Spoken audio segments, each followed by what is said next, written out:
I'm Jerry Markle. I'm an educational psychologist, and my focus is on learning and performance. So in that capacity, I help students with time management, organization, and other study skills. And today's topic is going to be reading efficiency. Reading efficiency and effectiveness is something that is frequently not taught as a separate category as students increase in the complexity of the responsibilities that they have. And so if you ask many people, when's the last time you had some reading instruction, they say, oh, 6th or 7th grade. And so we can imagine the kinds of pressures that are put on even extraordinarily bright students, those who are very competent, but who don't really have the strategies and maybe the attitude to look at effective reading. And so, for example, this cartoon's talking about blocking everything out except the important parts, and goes to the idea that people frequently underline, and we'll be talking about that later, but underlining without thinking doesn't bring good memory and retention. So we want to have strategies that ensure that when a student is finished with an assignment, they can understand it, talk about it, and then retain it so they can integrate it later with other information. And so the goals of today are to make students aware and counselors aware of the kind of strategies that do exist to enhance reading comprehension and retention and integration with other sources, maybe multiple sources, and to relieve the stress that comes with inadequate reading kinds of things. And it's very important for students to start looking more deeply at the kinds of things that tend to be barriers. And so we've included a little self-check which looks at what a student might be experiencing when they're reading. And so a student or a counselor or advisor could use a checklist like this and just see if they could identify some of the problems. For example, some students read rapidly but they don't remember. Some students read slowly but they read so slowly they don't remember and they get distracted. Some people can read and understand but not remember. And so we want to really start focusing on the kinds of barriers that exist and the kinds of strengths that students might have. When we talk about attitude and perception, we want to look at reading as information processing so that the words trigger ideas, concepts, help us understand the definitions of terms, and later create a scaffolding so that we can integrate information from different sources. And frequently, because people have not looked at reading as a set of specific strategies that they can use to self-regulate the kinds of information that they need to read and remember, they don't really get efficient. So one of the myths is that you can read everything at the same rate and in the same way. And as coursework becomes more complex, content areas become more differentiated, we need to have a set of strategies that depend on the purpose for which we're reading. And so we're looking at reading as a basic building block and vocabulary as a critical variable. And too often, people don't spend enough time in new fields learning the jargon, learning the nuances, perhaps, of different vocabulary words. And without that basic block of learning, they fail to really comprehend well. This is an idea slide looking at a ladder of learning, which is applied to most parts of learning. And when students look at this in terms of general academic performance, reading, note-taking, test-taking, it helps to clarify what they need to do for particular situations. For example, these learning objectives are set up so that the lowest level revolves around knowledge, which would be some basic vocabulary, perhaps in math, some calculations, the very basic building blocks of knowledge. At the next level, comprehension, We want students to be able, in their own words, to be able to explain a term, a topic, a definition, a concept. At the next level, application, the student maybe has to do a problem. So if you were doing a word problem, that would depend on basic reading, basic calculations, understanding the difference between multiplication and division, and then being able to solve a problem.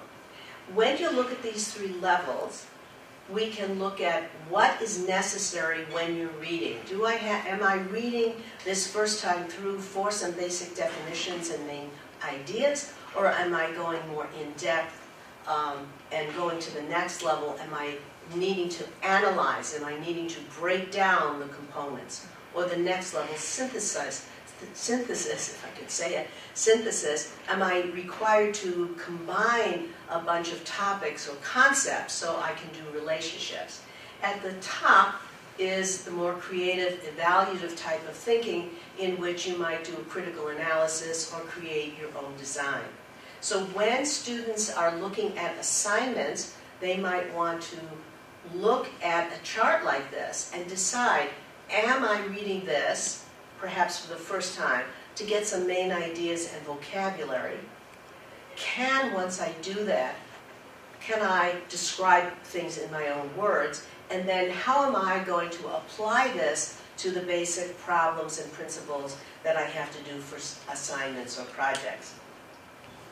And so the idea that we have different strategies, different rates, depending on what we read, is sometimes a foreign concept for many, many students.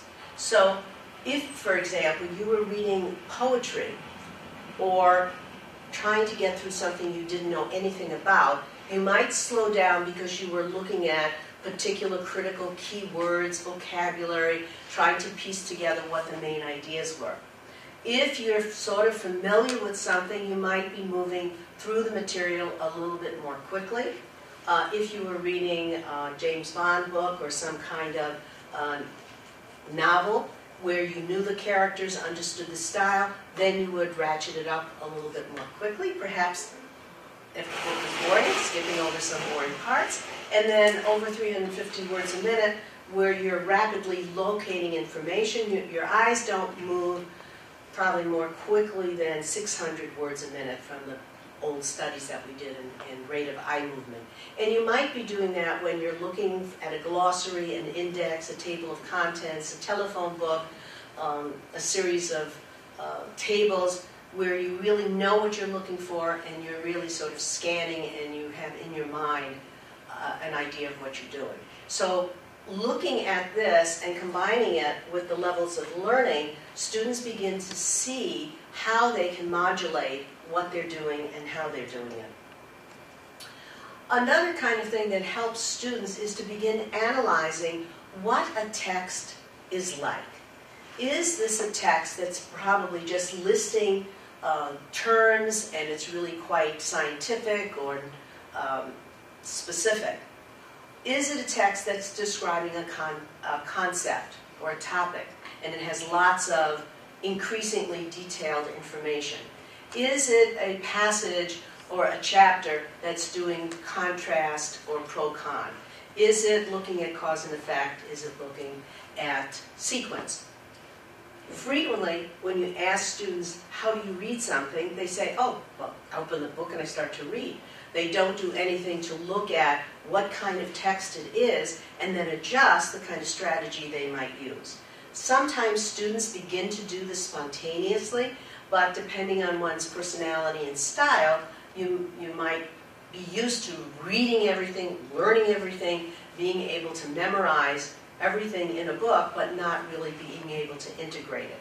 And at the undergrad level, by the time one gets to their major area or the graduate level, the mass of information that needs to be read has to be handled with a little bit more finesse. Students frequently, again spontaneously, but maybe unconsciously because they're so familiar with the language, begin to look for keywords and signal words. One way of making reading more effective is to become increasingly aware of these signal words and be looking at sentences when you read in terms of clauses and where does particular kinds of words come in. So if it was perhaps a pro-con and an argument, the student would be looking for words like although, however, on the other hand. And it doesn't take much practice for students to begin to look for these kinds of words. They can practice in the newspapers, they can practice in magazines, and they can also practice in the kinds of articles. But this is a separate kind of activity. It's one where you're trying to analyze what the text and what the writing style is. And this becomes particularly important when students are reading multiple kinds of articles. When you used to have a textbook, you would have a traditional organization, you might have lots of bold headings and separations of chapters or topics. That's not necessarily true in some of the research articles or literature that students are reading, and so they have to have this internal framework or structure upon which to build their comprehension. One of the tried and true strategies is called the SQ4R method. It's a method of thinking and processing information, first talked about by Robinson in the 40s and then embellished upon by Don Smith in the 50s and 60s, and talks about using multiple modalities and going through a reading, passage, text, book, or taking notes, or studying for tests, using the same strategy for multiple uses and emphasizing one or two of the steps depending on what's going on. So at the first level, you want to survey what it is you're going to read and what the purpose is for reading. Is it for review? Is it for new knowledge? Is it for collecting more detailed information? The next reason is that when you're using different modalities, at the simplest level, if you're looking at something, one part of your brain is sort of lighting up and active. If you're writing, another part. And the more activity you have, you seem to reinforce the integration of knowledge and the awareness and the discrimination of various kinds of ideas. And so what we're looking at is not just a reader who is efficient reading one source, but at the more sophisticated level, a reader who can integrate information from multiple sources and do some critical analysis and then application of the information to new kinds of problems. The steps in the SQ4R are first to survey, to look at a chapter or a book or an article to see what the components are, perhaps see if you can identify the main idea. The next step would be asking questions. And the kind of questions you ask can be at the grossest level, such as who, what, why, where, when, or can depend on what the assignment is and the focus that lectures have taken. And so frequently, a student might have 200 pages to read. The lecture or the PowerPoint notes that are given ahead only focus on 1/3 of the chapter. If a student is pressed for time, slow reader, inefficient reader, hates reading, then they might focus on the aspects that are covered in the text that will be covered in the lecture and just cut down on the amount. So surveying and questioning provide an avenue and a way to approach reading. The next step in reading is a very specific, targeted, interactive process so that you have a question in mind and you are seeking and searching information that answers the question. The next part is that you're reciting. Perhaps the material is so difficult that when you're actually reading it, you sort of talk it out to yourself as if it's a foreign language, because you're not really clear about the terms. The next part would be to say it in your own words. If you can't say it, or do the next step, write it in terms of writing key words or diagrams. If you can't say it, write it, draw it, you don't know it, and you certainly are not going to remember it. So the important part is to really have a step-by-step procedure which guides you into learning and processing the information so it can be understood and retained and then later applied. And then the next step is a step that's frequently forgotten. Read it and forget it. I read it, put it away.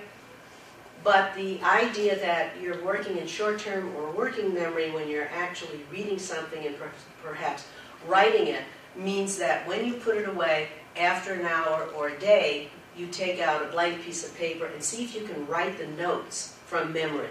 See what you remember and then go back and fill it in.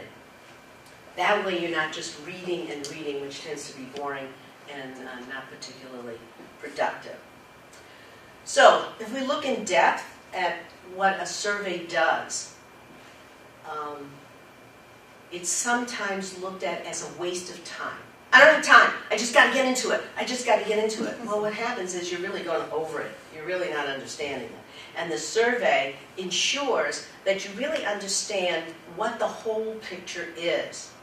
A perfect example of this is that in some courses, a student will get an article that describes a study. Their assignment is to look at how the study was done, the parts of the study. It wasn't necessarily to understand the concepts of the study and what the study proved. Now, if you don't understand that, you might, with lack of knowledge about the content, be struggling through this to understand what the content was, rather than looking at the methodology, the reliability, the validity, and the kind of sampling they used.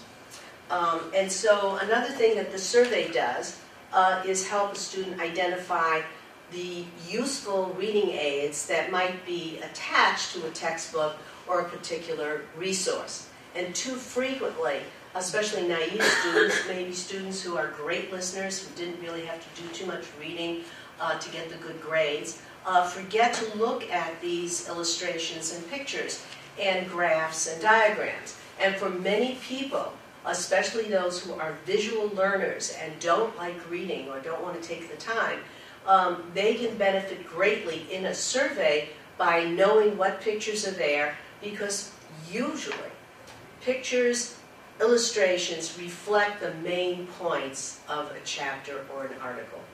And so just by looking at that, people begin to become much more aware of what the critical aspects of the material is. Then, we want to arouse our curiosity. We want to look at previous knowledge. We just don't want to get stuff coming in as a blank slate. The more you question, the more curious, the better your questions are and are aligned to what you have to learn, the better your reading will be. So even if you take 10 or 15 minutes to survey and 5 minutes to get good questions, you will make up that time by being a more efficient reader. Now, where do the questions come from? First, they come from the syllabus. So usually every class session has a name. Turn that name into a question. The title of an article, turn it into a question. Any of the bold headings, turn them into questions. Look at the last lecture, turn into questions about how does the last lecture reflect upon the next lecture, so you get some integration. Then again, you want to ask what illustrations are there. Are any of these provided ahead of time in the PowerPoint? If there's a problem with somebody raising questions, that's the perfect kind of thing to talk to at office hours or after class. So we're always talking about reaching out and going to experts if you just have barriers in reading or you hate books. It's too thick, it's too wide, the print's no good. And I think one of the difficulties occurs when you're talking about surveying questioning, when material is on a computer and you're scrolling up and down, it's very difficult to keep a focus on the whole thing. So you're scrolling up and down, scrolling up and down. Sometimes you can see a couple of pages at once on your computer. Sometimes you can refer to the book. But looking at the big picture prior to reading is critical, and many of the things that are on the computer preclude anybody even thinking about looking at the whole thing. Then when you're reading, one of the critical things that happens is the ability to paraphrase what it is you're reading. You don't necessarily do that with every sentence or paragraph, but if textbooks are written in a certain way, it's usually that the main idea opens a paragraph, and the first paragraph or second paragraph of the section contains the most important information with more detailed information. So if you're going to read and paraphrase, you might look at the bold heading of a section, turn it into a question, see if there are any critical definitions that you have to look for, and then read the first and second paragraph, and then stop, take a minute, paraphrase what you're saying. Can I say it? Even using really brief short-term memory, am I integrating this? Because if I can't, then I have to go back and say, do I understand the definition? Is there a concept that I have to go back to so that I can learn something new? Another key aspect of reading uses visualization. So that old phrase, one picture is worth 1,000 words, is really true in this situation. So for many people, they're just using their verbal skills without any visualization or imagery. They're not using one part of their brain. So even if you ratchet up just a little bit by evoking a graph, evoking a chart, writing a chart, seeing if you can visualize a sequence, a process, then you are enhancing your memory and your capacity to retain. Reciting is making sure that you get it more into your memory bank and using these pictures. The next thing would be to write things down. I'm not talking about reading and being a scribe, because many students feel that if I just write it down, I learn by writing, I learn by writing. Well, what's happening is, my silly analogy, is that your eyes are seeing some information, goes to your eye, and what happens is that information just dribbles down your neck, out your arm, out of the pen, and onto the page, and it never touches that gray matter. However, if you have an image of it, or you say it to yourself, and you write after you read and understand, you then can check back to see how accurate you are.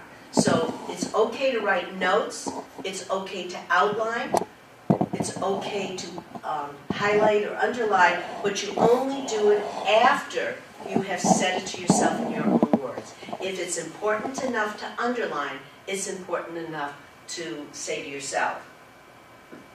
Another thing that you do when you write is to write a test question that might reflect the information. So for many students, taking multiple choice tests is very difficult. And so if at the end, and we'll talk about this when we do note-taking, if at the end of what you're reading, if you see things that are alike and only have one subtle difference, you might make up an objective question. If you see a big idea that's in contrast to another big idea from another lecture, make up a compare and contrast question. And by doing that on an ongoing basis, you ensure that you're ready for that application part. You're not only doing the reading, the knowledge and the comprehension. And the last thing is that review.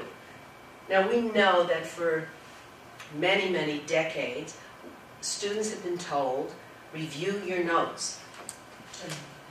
One, they don't do it. Two, if they do it, it's right before the test. And three, if they do it, they just read and reread and reread. And by some miracle of osmosis, it's going to be in their brain. If you're visual and if you're smart and have a great memory, sometimes that works. However, when it comes to reviewing, the critical thing is to test yourself and learn as you go. So if you're reading to process information, then you have to stop, see if you can say it out loud, write it, do that diagram again, maybe an hour after, a day after, or at least every single week.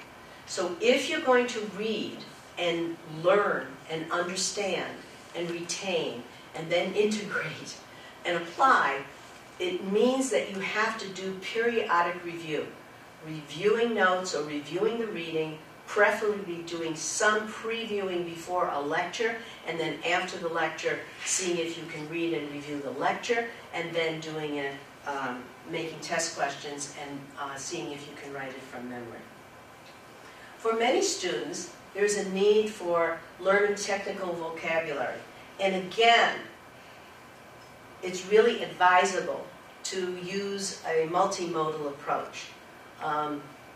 So one of the things you might do is learn one word at a time, of course writing it, but that visualization, humor in trying to memorize it, and then the next thing is taking another technical term and saying, what is a term that's like this but different? Because those are the kinds of issues that crop up on tests. Are there words that sort of are spelled similar? Similarly, do they have the same prefix? Are they used in a different kind of context? So it's not just memorizing a list of words, it's memorizing words in context.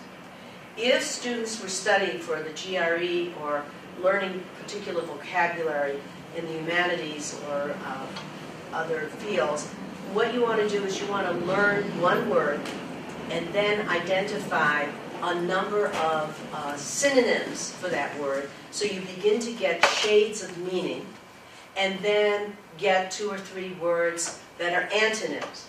That way, for one word, you're getting a family of words and a way to become more precise when you're writing or when you're reading. You become a lot more sensitive.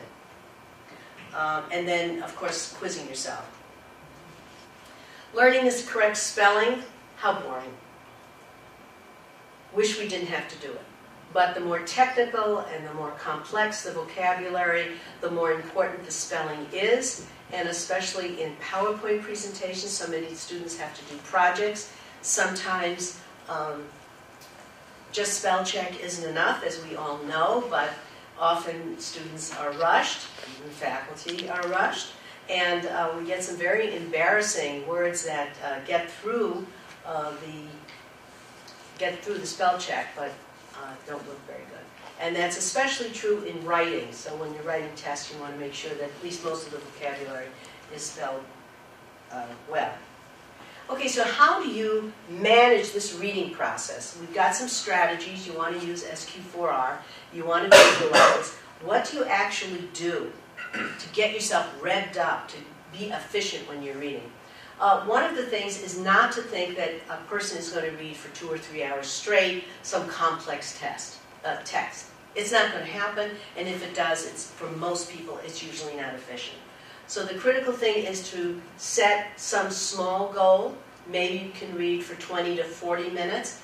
Interspersed with in that time, you're writing, you're talking, you're interacting. You're not just looking at stuff until you get so tired that you can't remember. Another thing is to set a strategy. Is this a place where you just have to scan to look at what's going on? You have to pick up some details. Is this a place where you have to do some deep reading because you don't understand the content? Is this where you need main ideas? Or is this a time where you have to get examples and specific details? And then, what are the positive conditions that you need to use or create for yourself? If you're a student who really needs quiet, then you need to go and be in a place that's quiet. You might have to have some white noise if you're able to study in a room, but it's too quiet. You might want to put on a fan. For some students, classical music works. If students want to know, should I use music, should I have other things on, all you have to do is set up 2 different conditions. Condition 1 is what's thought of as the optimal, non-distracting, quiet situation, and then go in a coffee shop where it's noisy and see which works. For some students, it's easier to read in a coffee shop if they're reading humanities. But if they're doing math or science, they have to be quiet. So as the coursework becomes more complex, it's more important for students to understand what are the conditions that are going to be most helpful. In addition, because we're so frantic and harried, it's important before you start to read to just take a minute to relax. Just spend a few minutes breathing deeply, in, out, get a visual image that's positive, and then set a small goal. Perhaps you're a person who just has to do a little warm-up. Maybe you want to review what you read before just to get you going, okay? But we can't think of running and rushing and then that usually does not contribute. Okay, and then doing the reading, you are focused. You're not answering the phone. You're not looking at the internet. You're not perhaps even eating. Okay? You want to be focused, so you want to think of yourself as a sprinter. Ask a question. Find the answer. Think about it. Take 2 minutes of a break. Find another question. Okay? Relate. Okay? Whatever you know of a strategy that works for athletics or music or dance performance, works for studying. Okay? So even if there's hours of practice, there's breaks, there's mass practice. So it may be that for some portion of the time you're just looking for main ideas. And then you're looking for evidence for the main ideas. And then you're looking for some details. And then you're looking for some examples. And then you're looking for some comparisons. So when you mass practice this, you begin to get more control. Strategies give you control. Control gives you efficiency. Efficiency gives you lower stress and greater motivation. So we have a nice cycle that goes. And so taking breaks, not 2-hour breaks, but 5 or 10-minute breaks. And the breaks mean you stand, you walk around, you get a healthy drink or snack, you stretch, maybe listen to music, hear something humorous. You want to get your mind in a relaxed state. It doesn't necessarily mean checking Facebook, looking at the internet, because you're still focusing those eyes when you're doing that. And we want to give your body, your mind, a break. After reading, you have to think. I know this is a foreign concept, but we want reading to reflect thinking. If there is no thinking in reading, there's no learning. So we want to really be able to sit down and review in our head what we read, why it was important. Can I write a summary in my own words? Can I make up a self-quiz? And what is the goal for the next assignment? Many people never really learn to read quickly enough. Although they may be bright and competent, they're stuck at the word-by-word level. Sometimes it's just reading. Sometimes it's fear of missing something. Sometimes you always did it that way and it's fine. And so you may need to have some exercises, not with your schoolwork, but to practice reading rapidly with a newspaper or a magazine. And so frequently I ask people to just take the front page of a newspaper, turn the title of the article, the headline, into a question, and then just read for a minute to see if they can pick out who, what, why, where, when. Do that with magazines, articles, do it with blogs. They're a little bit more difficult. But wherever the information is really stable. So a newspaper is required to say who, what, why, where, when. And the vocabulary is usually one in which you're aware of. And also, the concepts are not very difficult. And in addition, you have some background information. So when you're reading the newspaper or magazine, you might be looking at what information don't I have? What is new that I need to put in my memory bank? If you're asking a question, you can say, do I know anything about it? And then read for a minute. So that kind of thing helps just with 1 minute reading. For 10 or 15 minutes, take a book that you like and that you're interested in and read for 10 or 20 minutes and keep a graph of how many pages you read, trying to increase your rate as you understand the author's style, the character development of the information. The more familiar you are with the information, the more rapidly you can read it because you have information in your head. The words just trigger a remembrance of the information or a question that you need to answer. So reading again is interactive and looking for information, processing the information. And also, I think it's very useful and helpful in social interactions just to do some of this with a friend. Just meet for 15 minutes, each reading, you know, 1 or 2 paper articles, and then summarize them to each other. Because frequently when we talk about doing things for 1 minute or 2 minutes, it seems so inane that we don't do it, but really it helps. And for many people, talking information out with other people is a primary way of learning. So reviewing textbook summaries is critical. We've talked about using visualization, and so when you're looking at an image, you're more focused. You can look at one part at a time. You know, for many science PowerPoint presentations, the visuals are very complex.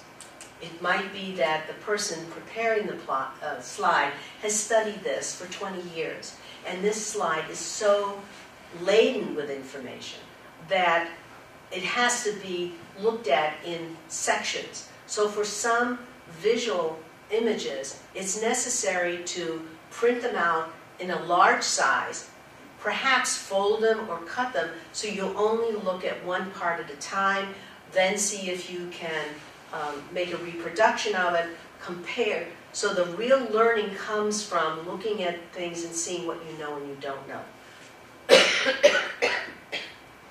The use of visuals really increases retention and memory.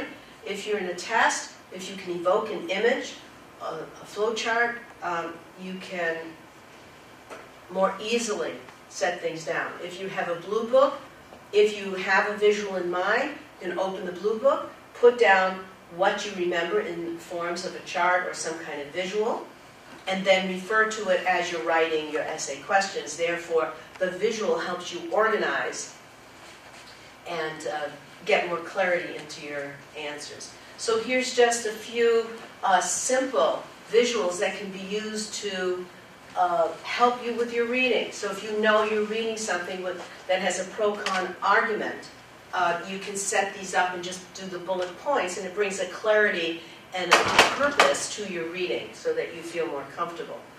The cause and effect is called a fishbone diagram, came from the quality work in the auto industry, because it might be that you had an effect, you assumed there was a certain cause, you went to solve that problem, but it wasn't the root cause. So for many students in difficult, complex situations, if you can list all the causes for a particular effect, then you could go through the notes and say, how could I prioritize these? Or if I have a cause that's political, can I then talk about the 3 options that were political? So these kinds of things allow you to consolidate information and provide a framework that helps you process the information. So in terms of a roadmap to efficient reading, we want to preview and plan. That's a strategy to get you to be more efficient, more effective, lower stress, and increase control. So you want to know, what information do I need? What is the assignment? How's the information going to be used? Under what conditions is the information going to be used? It's really a different thing if you're moving toward multiple choice, moving toward giving a presentation or a project, or taking an essay test. So, in summarizing, to look to improve comprehension, you want to look at interaction, your mind, and questioning what you're reading, understanding the purpose, understanding the depth of information that you need, paraphrasing it in your own words, perhaps writing it out, and then comparing it with the lecture or the reading that you've done, and summarizing using charts. One of the things to do is that if you make a chart, then 2 or 3 days later, you take a blank piece of paper, this is called the blank page exercise, you take a blank piece of paper and you try to recreate it. And it's such a funny thing. There's so many blank holes that you'll find. And that's where the real learning and retention comes. And I saw this with several medical students who read and made wonderful charts and bring in the charts, say, well, I summarized the chapter. Really? Did you do this from memory? Oh, no, I wanted it to be accurate. So there was a chart in the book, and I wrote it. Oh, that's a great idea. Did you then test yourself? Well, I didn't have time. Okay, here's a whiteboard, or here's a blank piece of paper. Recreate the chart. And it's very interesting that as you try to recreate it, you are able to put more and more detail in. So what happens is you really are creating information from the core out. You learn the main ideas, get some further explanation, get some details, get some examples.